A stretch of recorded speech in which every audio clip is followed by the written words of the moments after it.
How to add uBlock Urgent to Chrome.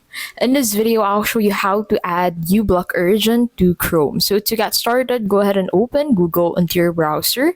And then on Google, go ahead and search for Chrome Web Store. So Chrome Web Store is the website where you can actually find tools that you can install into your Google Chrome browser. So once you're on Chrome Web Store, go ahead and open it. And then once you're in here, use the search bar to search for uBlock. So after searching for uBlock, go ahead and select the very first result. So it is this one. And then click on this Add to Chrome button to install it to your Google Chrome browser. So once this is installed, you'll be able to find this specific tool on your extensions tab.